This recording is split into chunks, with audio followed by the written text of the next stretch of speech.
Announcement brought to you by the U.S. Department of Agriculture, the U.S. Department of Health and Human Services, and the Ad Council. Welcome back to the new #1 morning show in Northwest Indiana. News, sports, education, and entertainment. Wake Up GI with Jeffrey Smith. Brought to you by the Geary Community Schools Corporation.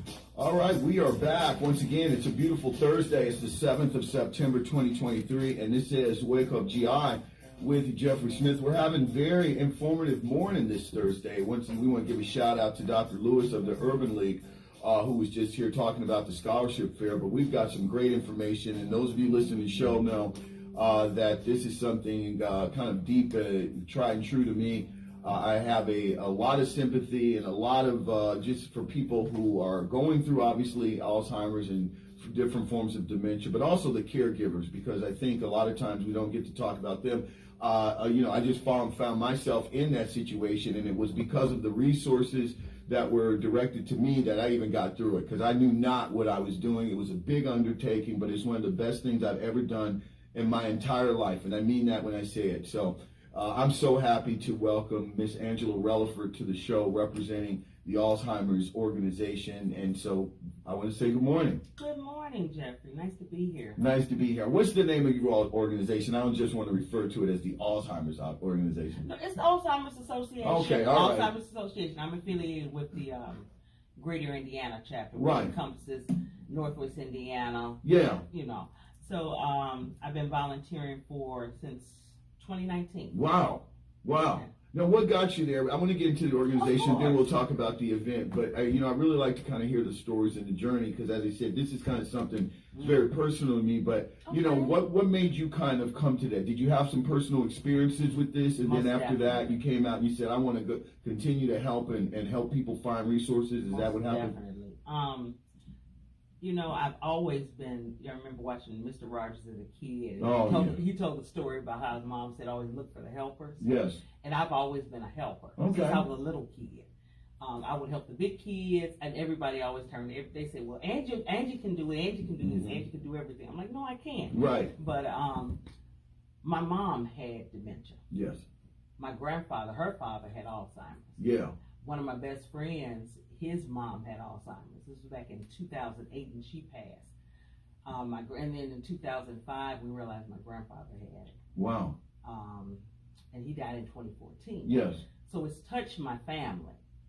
But with my mom and I were like this. Same here with my mom. They used to call me Sarah Jr. I Mhm. look just like my mom. She said, I don't look like you. I said, you need to be glad you look like me, lady. And we would joke and laugh about that. Right. But that's where my journey is, because of my mom. I tell my mom a story. Right. She couldn't tell it, and the thing is, a lot of people when they have Alzheimer's, as you know, Yeah. the mind is an extremely odd complexity. It is. To me, It is. because I'm not a medical doctor. Right.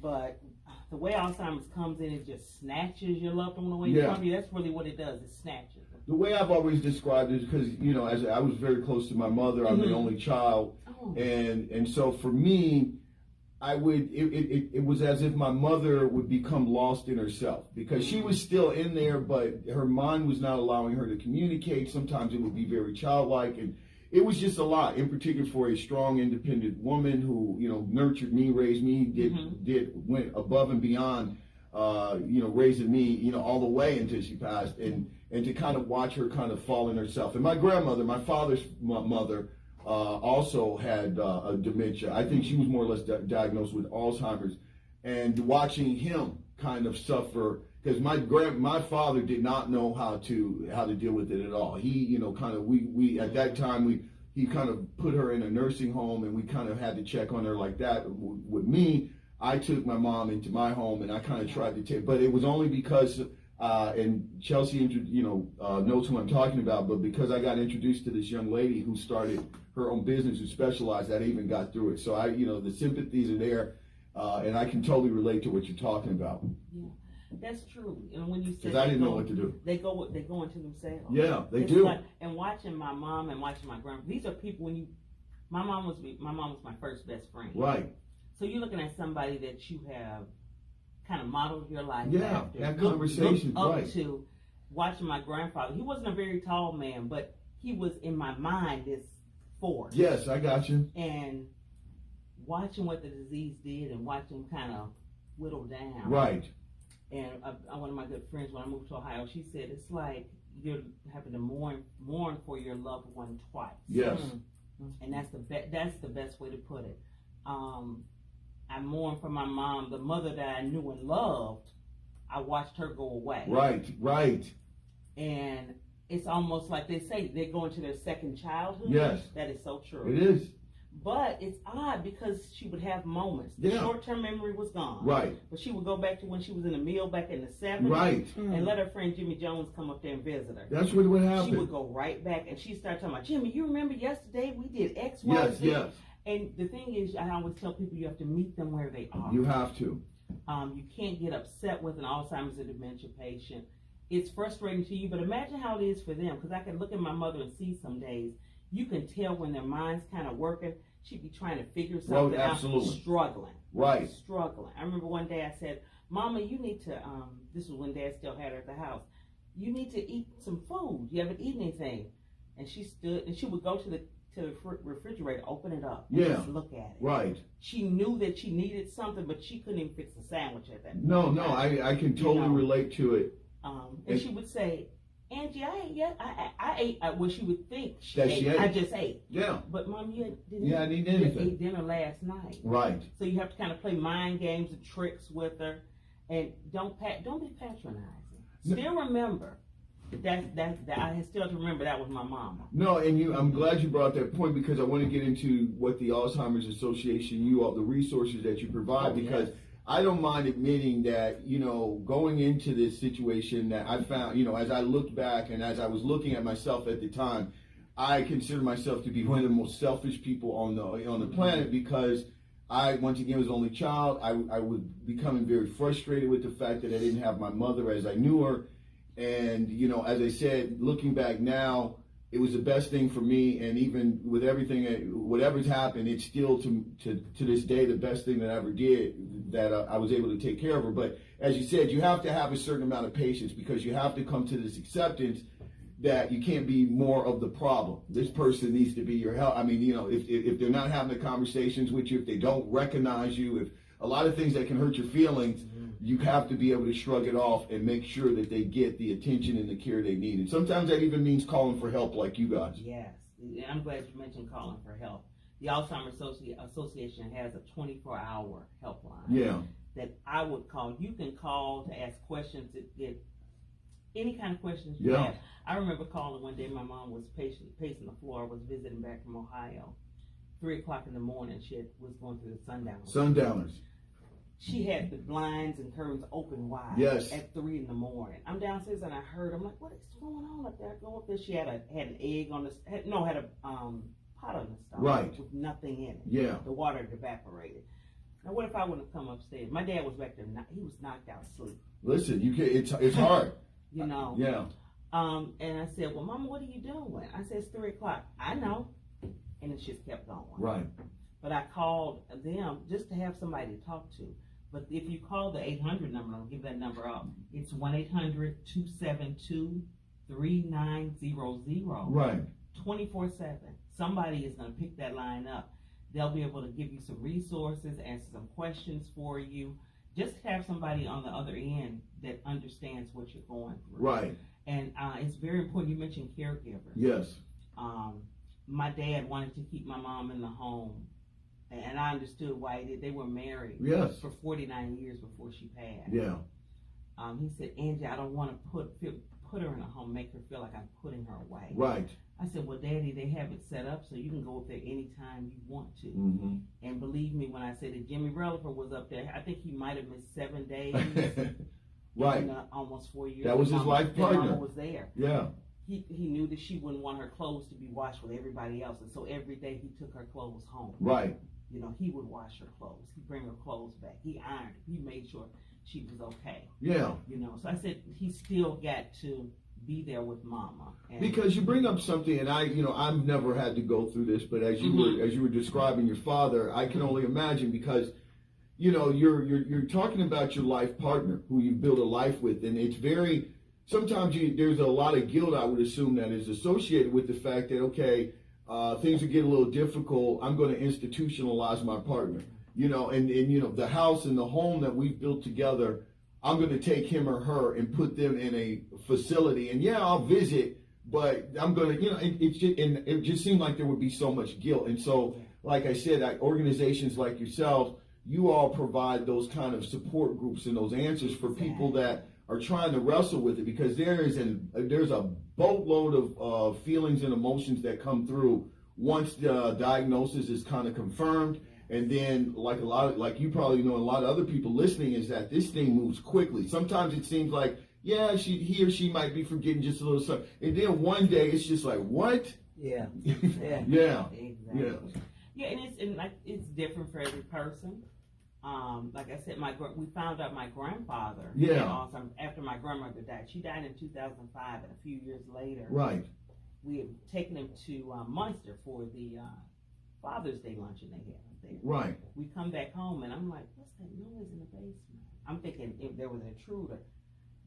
He had left the TV on. I said, Grandfather, the TV's on. Oh, I left it on for my friend. Right. I'm going to tell you who his friends were. Who? Barack Obama. Oh, that's good company. Yeah, Barack Obama. Anybody it was an election that year. So everybody who was running. Everything he got in the mail, he had them sitting on the sofa. Oh, really? All the pluggers and the flyers? And it was something like Ebony magazine. He had, Barack was there. It was all kinds of people. Right. If you were running for office in Gary, you were there too. Oh. So those were his friends. Wow. So he left the TV on. That's when but my grandmother, and this leads me to my next point, she didn't tell us. Yeah. And so when my mom and dad took him to the doctor said, well, Mrs. Sumbry knew that Mr. Sumbry had Alzheimer's. Right. But you have to remember, my grandparents came up they were born in the 30s. Yes. That generation, my grandmother, my Auntie Deborah and I were talking about this the other day. We talked about, my grandmother would say, well, you can't talk about that now, that's a secret. Everything was a secret. No, everything was private. Exactly. There's some things that you can be private, but with this, you won't get help if nobody knows what you're going through. No, but you bring up another good point, and this is kind of a cultural point, because we talk about it when we have Edgewater on here, and I've had some other, when we talk about mental health in the Black community and things like that, and you are absolutely right, because it wasn't until I was in college and my dad had me kind of, going down to Crystal Springs with my grandmother that we even had open conversation, because as far as I knew, I had never had any other relatives that had gone through dementia or Alzheimer's. We would just say, hey, they're forgetting stuff. Hey, we're writing it off as they're getting old. And then, we're also leaving out the component of the person who's going through it. It's very scary. It's intimidating when your mind is starting to play tricks on you at the very beginning. And so you don't necessarily reveal that you're going through some things or forgetting it until it's too noticeable, or maybe like a daughter, a son, or a loved one kind of goes out here and says, hey, we need to go get you checked out. Yeah, so that's why I think it's important about people, having these conversations. We had some phone calls coming in, but I want to continue this conversation because you've got an event coming up, so let's lead into that. Yes, our walked in Alzheimer's. Yeah, there's a lot of walking going on. I know, it's a whole lot. Well, we need to get out there and walk. The breast cancer walk, young walk, walk for literacy. Yeah, we always, our Lake County Walk-In Alzheimer's is coming Sunday, September 10th.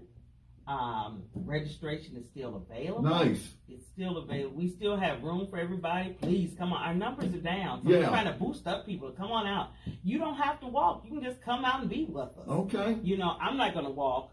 You're not supposed to say that right now. You just don't walk. No. Honestly, I have arthritis. Okay. My 76-year-old father will be out there walking. Nice. He will be right out there. He'll have on his purple and everything. Oh, he cracks me up. Yeah. Chelsea loves him. He cracks me up.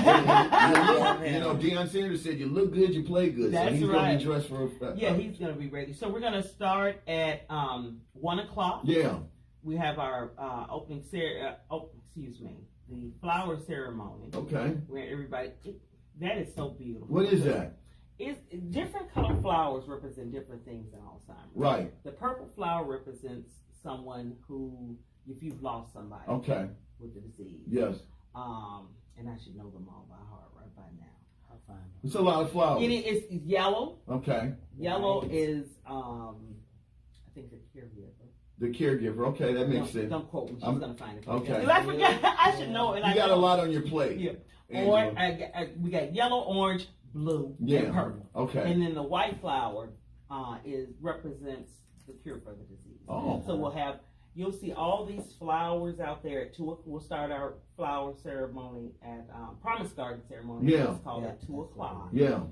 And everybody, when they come in and they register, they get their flowers and they hold them up. And you look out and you see all those flowers. And I'm telling you, that's going to be my watershed moment right No, now. I The believe- first Purple time- means you lost them. Yeah, purple is lost Yeah. someone. Yeah. And Yellow, caregiver. yellow is caregiver. Okay. Blue, you are living with it. Blue, you're living Blue, with. Orange you're is someone you're not affected by it, but you're supportive. You're It's supportive. hard. Okay. I like it. Yeah. I like it. Yeah. I was looking at something, and I don't know if it was in the news locally or what have you, but I mean, I got to tell you, the Alzheimer's community in Northwest Indiana is absolutely thick, because I think with the information out here and the fact that, you know, as I said, unfortunately, it's about 2 degrees of separation. Somebody knows somebody, Yes. whether directly or through somebody that is dealing with it. And so I think that, you know, as more information, people like yourself and your organization and advocates get out there, people feel like this is the issue. They just want to be a part. They want to help. They want to contribute. Because I was looking at an event.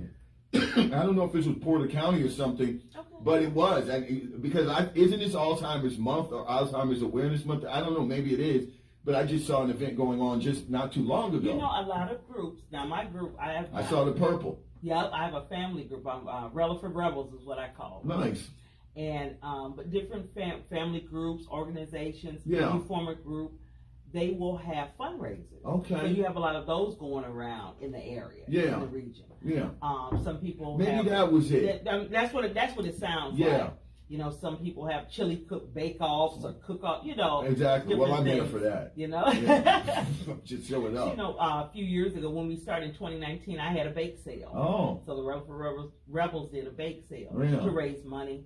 It goes, you know, and I love the fact when you're talking about fundraising, Yeah. all of the, the majority of the funds goes for the research. Right. Research and making sure that they have the helpline, making sure they have individuals have the resources that they need to help them and their loved ones. Now, does your organization have a physical location where, you know, there might be people out here who are listening to you and I have this conversation and would love to volunteer, whether it be to sit on that phone line or maybe possibly, you know, just be of counsel and to be able to help answer some questions for people who don't know whether they should go out here and possibly, you know, I mean, because I think the biggest question is at the very beginning is care. Is what are you going to do? Which direction you're going to go? Because listen, I mean, you know, it's unfortunate, but everybody lifestyle doesn't support bringing somebody in or taking care of somebody. It's just the reality. It's unfortunate, but it's the truth. And so then you have to make another business decision about what to look for in a facility or a caregiving facility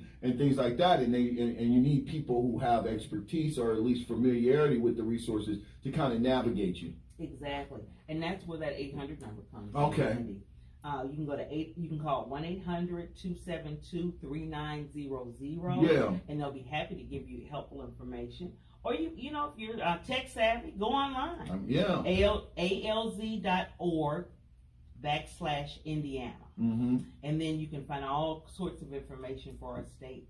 If you're interested in volunteering, if you're interested in the walk, let me tell you the easiest way to do it. Yeah, tell us the easiest way.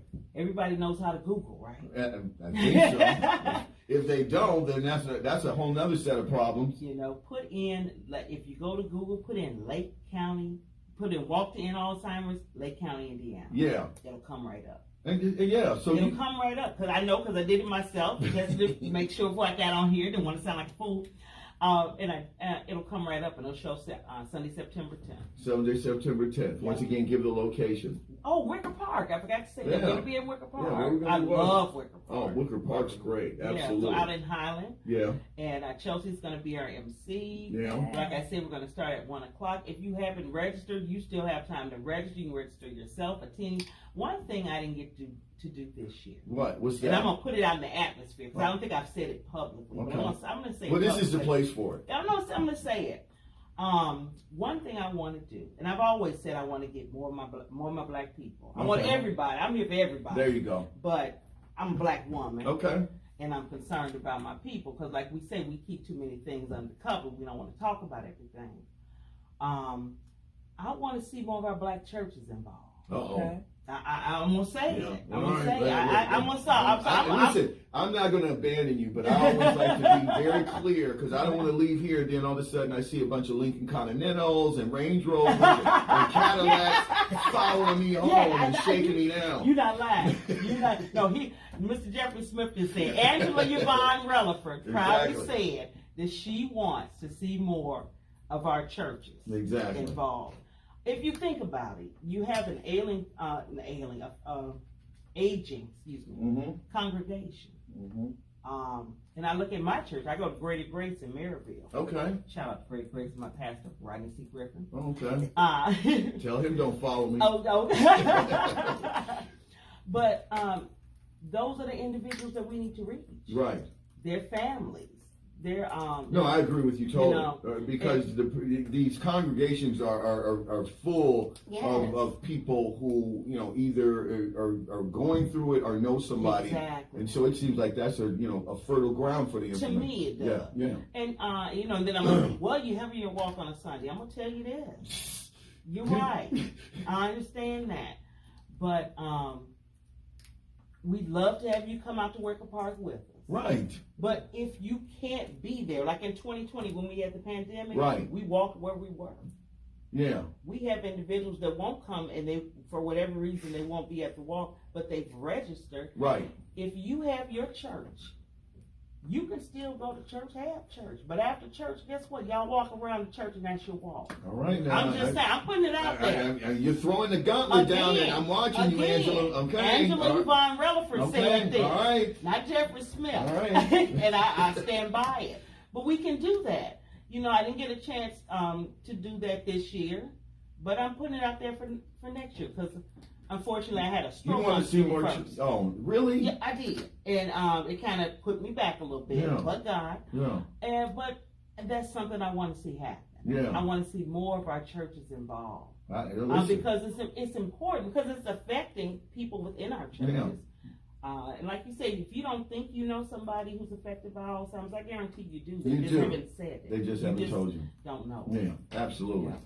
We've been talking with Angela Relaford. No, by the way, we'll talk about the elephant in the room, and I don't know where this is coming from, but your nails are absolutely amazing. I don't know what's that all about. Wait a minute. What's that about? I mean, I'm not, obviously I'm not a nails dude, but both of you all nails. What's this about?